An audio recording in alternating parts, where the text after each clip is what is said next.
Hello, I'm Dr. Pierre Simon. Great being back with you. We're beginning a new series today. It's Parenting with Purpose, Navigating the Journey with Confidence.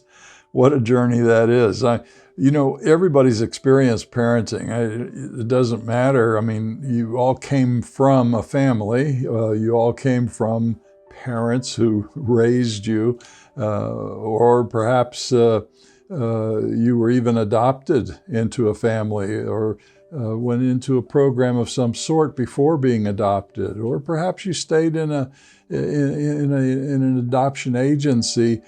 There was still parenting going on with those that were in the leadership and helping you along. Parenting is an experience that we've all had. However, was it good parenting? Was it right parenting? Was it parenting that helped you to thrive, or parenting that kind of made you just kind of never really grow up, you might say? Well, it's never too late to grow up. I don't care how old you are, there's always time to mature along. But if you have children, you want to do it right. And that's so important. And that's what this entire series is going to be about. It's about talking about the important factors in raising children. Now, I have two wonderful sons. They're adults. They're very successful in what they do. They have their own families. And I'm not a perfect parent. Linda and I were not perfect parents. We did the best we could. And we look back and we think, well, I could have done this better, or I could have done that better, or what if I'd have changed this or made an adjustment over here? No matter how well you do as parents, there's always room for improvement.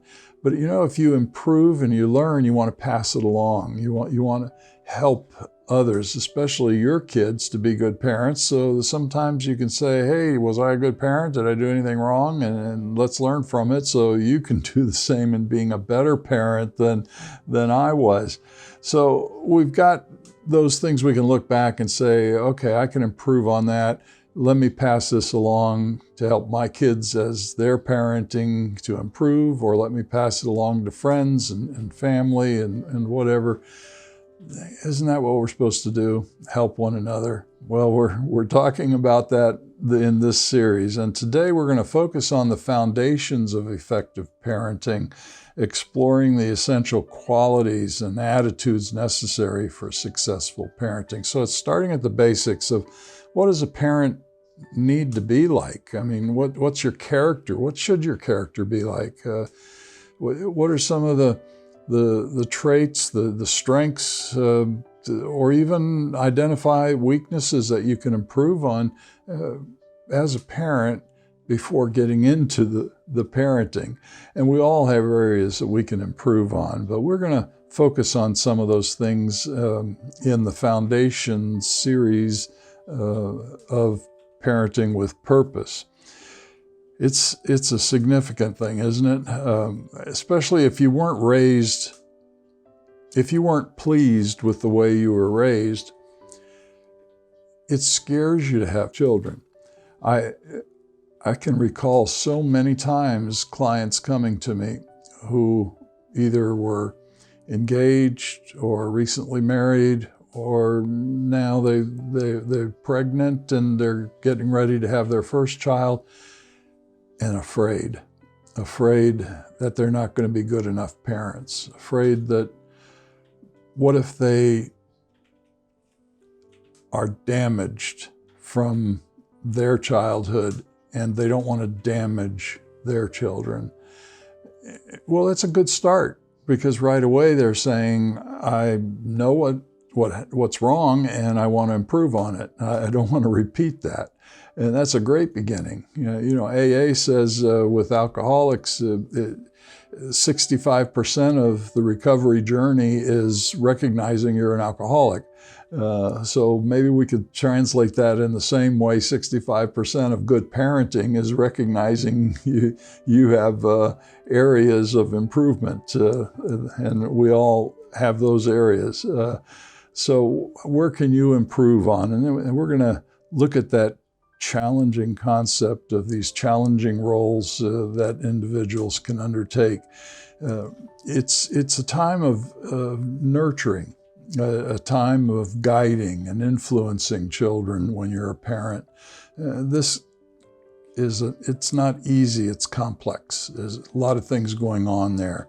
And when that many things are occurring, you can get overwhelmed very easily if you're trying to look at it all and you're trying to fix it all at once. You can't do that.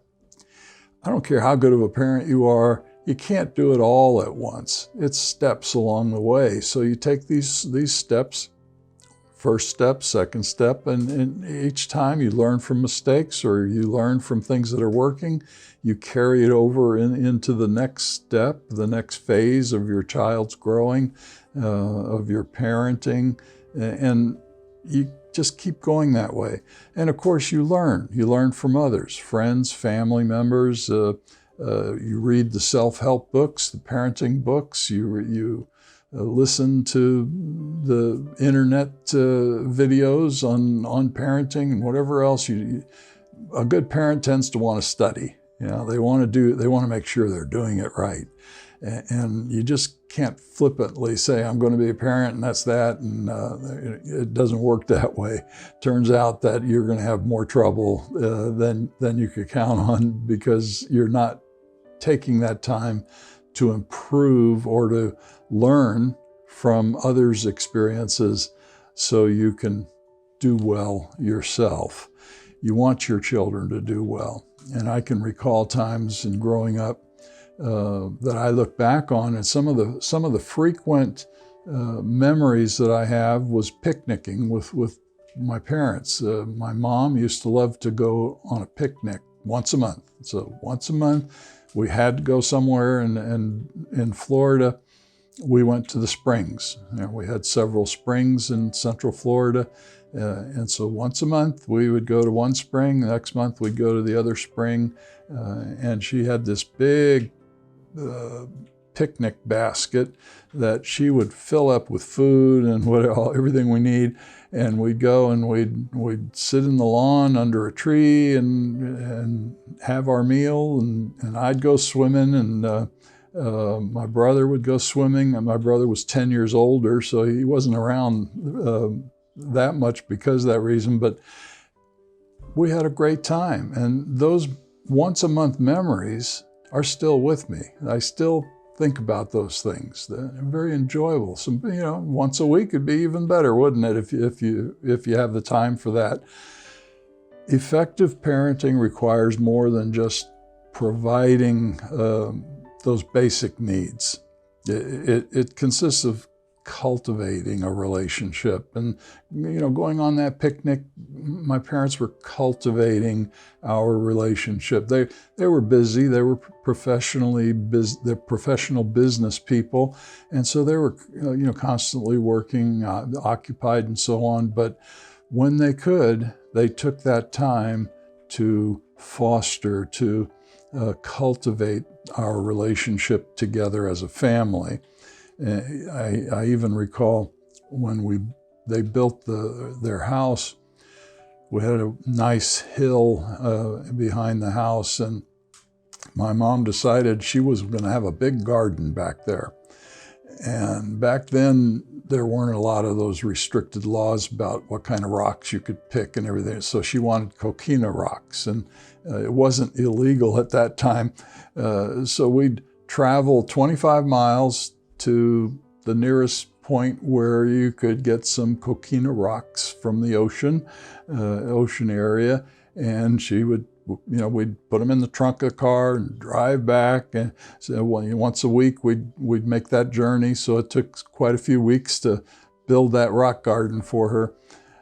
But that was bonding time. That was time where it cultivated our relationship together. We were doing something as a family in an enjoyable way. It wasn't a harsh way, or you got to do this, it has to be done this way. And it helped us in not only that cultivating together, but when we'd go, we'd stop and we'd talk to people, and we'd maybe stop at a place. Marineland was was in that area, and we'd stop there and look at the fish and whatever else. And so it was a wonderful activity where we also socialized with others.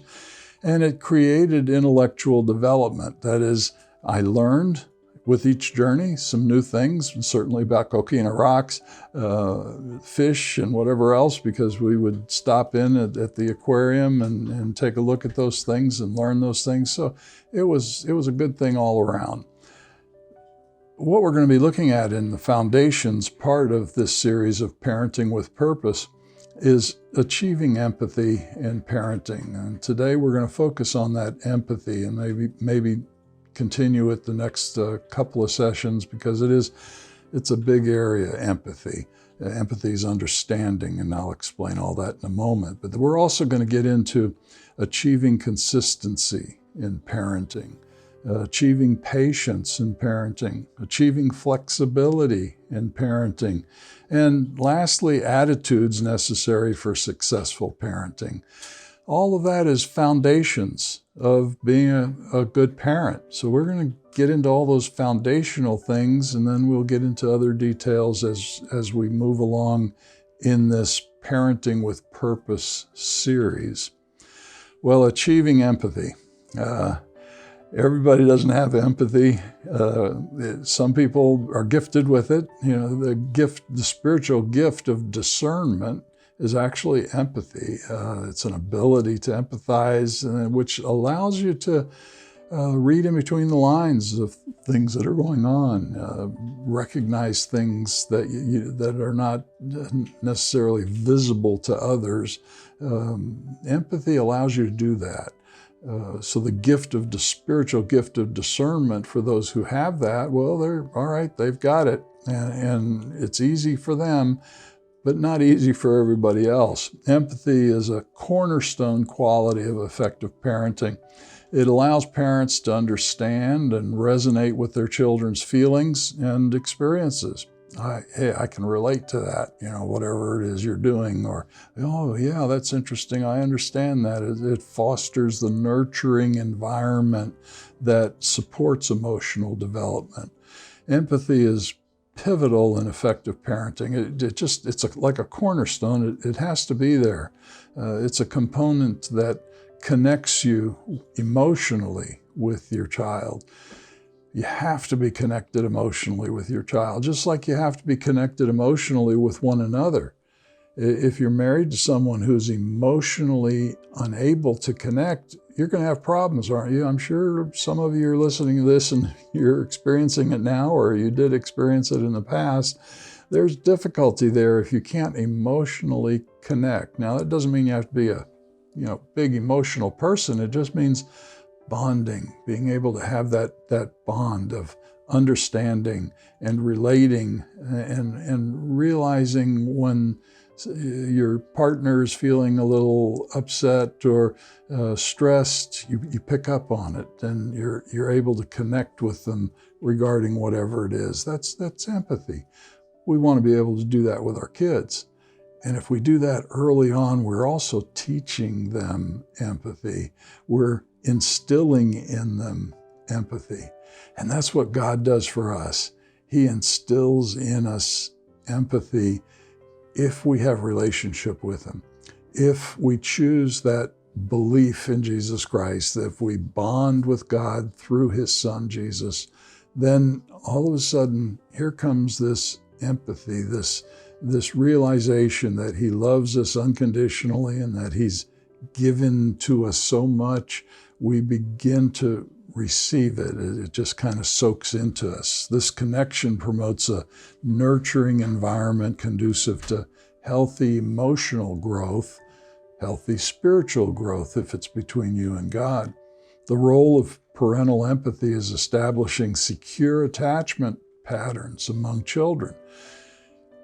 If we do that, children tend to problem solve better, tend to handle stress better, tend to achieve in a productive way, and that makes parenting easier as they get into their adolescence.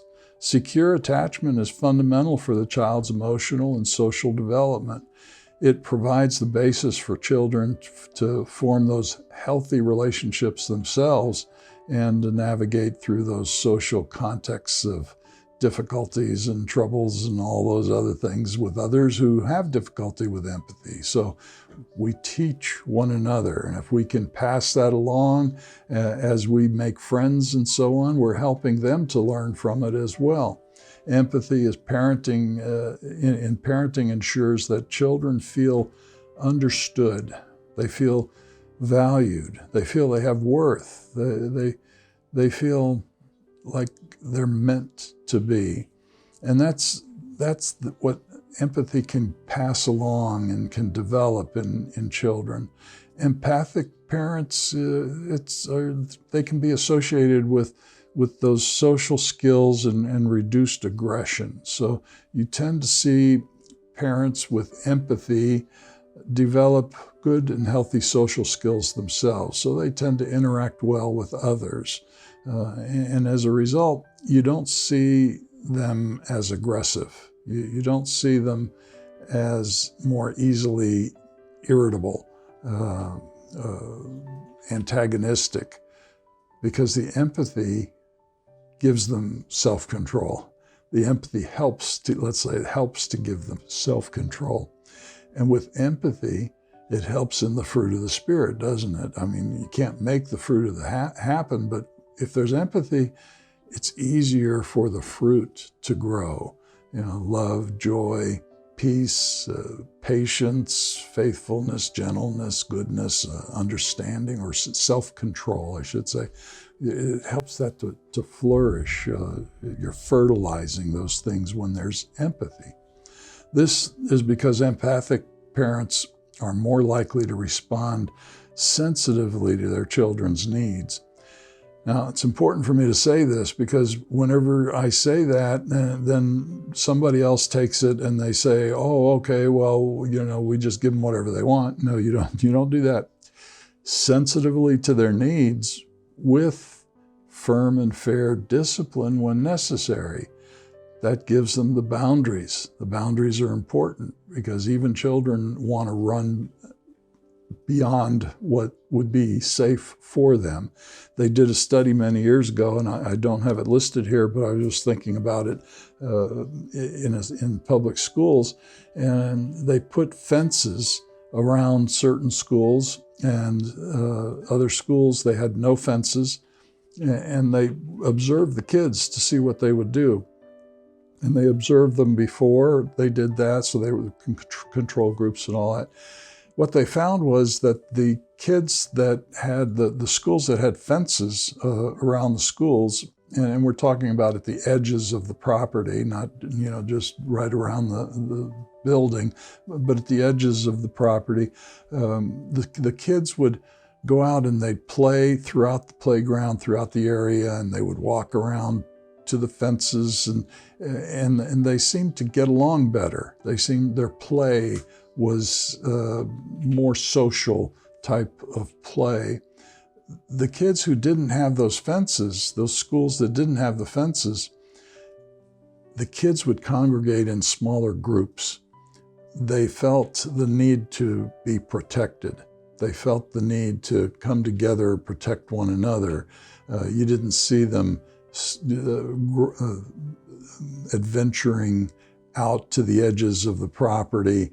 They would huddle, but there would also be more conflicts going on within that because there was a sense of a need for protection, self-protection, and with that, a greater sense of threat. So they would be more easily threatened by one another, so they would react to that. Whereas the schools with the fences didn't have those behaviors, they didn't observe those behaviors. So it was a very interesting study many years ago that I just recalled. That's healthy parenting with firm and fair discipline, the boundaries, setting those boundaries. And, if you cross over, then, all right, firm and fair discipline, whatever is best, with truth, love, and liberty to give them another chance. This because empathic parents are more likely to respond sensitively, and helping them manage their emotions, helping the kids to manage their emotions and behaviors in socially appropriate manners. Parental empathy is associated with lower levels of psychological or mental and emotional distress in children. I think that example of the school, it was lower stress for the kids where there were those fences, those boundaries where they felt safer. This association suggests that when parents are attuned to their children's feelings, they can provide the necessary support and guidance, or discipline, firm and fair discipline when needed. And oftentimes I tell parents, let the natural discipline occur when it's possible. For example, if a school says they did something wrong and they punished them at school, or they gave discipline at school, I shouldn't use the word punishment, they gave discipline at school, do you give discipline at home because of that? Well, maybe not. Maybe at first you kind of, okay, you got discipline at school, I hope you learn from it and it doesn't repeat, and see if it happens again. If it happens again, the discipline's going to increase at school, hopefully. But if there is no discipline at school, then maybe you have to, okay, we've got to have some discipline here about that. What do you think is fair? Yeah, and I always suggest, let's ask the kids, and we're going to talk more detail about these types of things later in this series. But what do you think is fair? What would be the right thing to discipline you for? That they haven't disciplined you at school for. A lot of times they'll come up with something that's reasonable, that's fair, and something they don't want to have to do again. And if they don't, then you have to come up with that. But that association suggests that parents are supporting and guiding their children, and children want that. They want to be supported and guided. They're going to say they don't, but they really want it, just like the kids in the playground in those schools. They really wanted those fences. I mean, they thrived because the boundaries were there. They felt safer, and they exhibited it in their behavior. And actually their grades, they put into the research calculating their grades before and after these changes. They found that where they took the fences away, grades dropped 1 point, so went from an A to a B on the average. Those that had the fences put up, grades went up 1 point. So they went up from a B to an A, or C to a B. And it was very startling to recognize how that affected their performance, in not only social performance, but academic performance as well.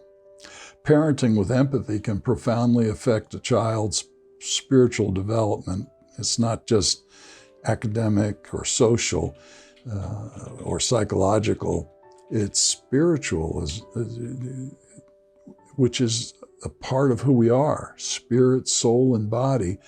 If we don't address all three of those areas, we're going to be lacking. We're not going to thrive like we could if we're not addressing all three of those areas. So empathy, rooted in understanding and sharing another person's feelings, aligns closely with Christ's teaching, emphasizing love, compassion, understanding, truth, all those things that Jesus taught, modeling God. He was God.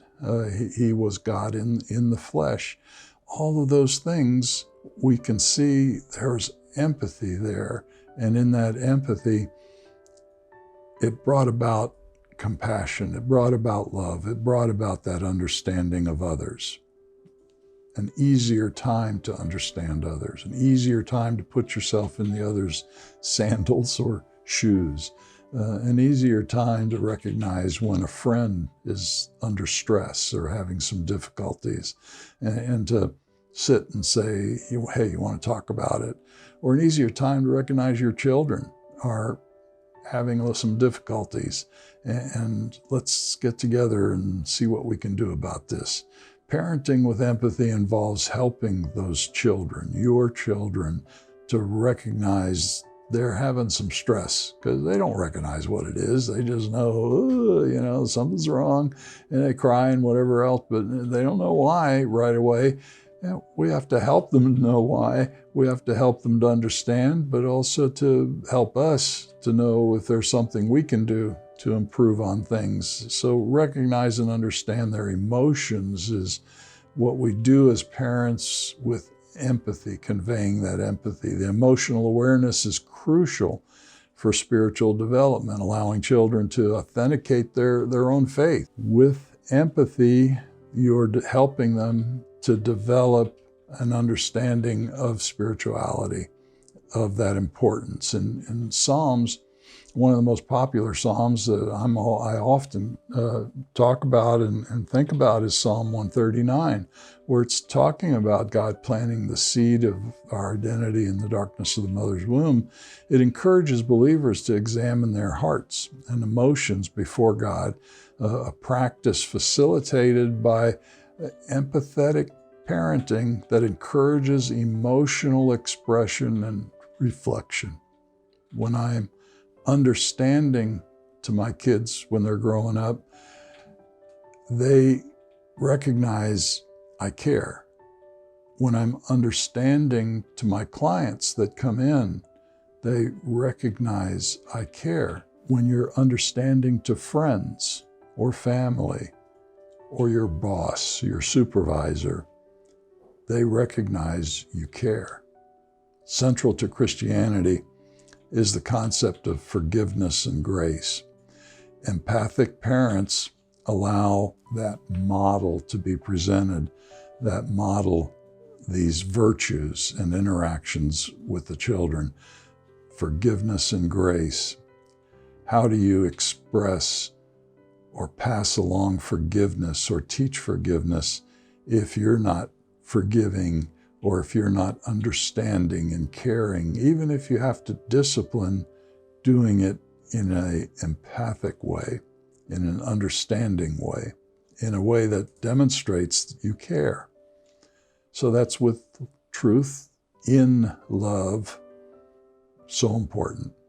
When parents respond to their children's mistakes and misbehavior with understanding and forgiveness, along with that firm and fair discipline that might be necessary, they demonstrate God's unconditional love and grace. That lays that foundation for them to understand God and to understand that concept of forgiveness and what God does with His grace. It's a spiritual journey. You're teaching them early on. And hopefully you go to a church where they have a wonderful children's church and they're teaching them that too. So each week that's getting reinforced along the way. And if you're doing it through the week, they become even stronger in those areas. Empathic parenting nurtures a sense of trust and security in children.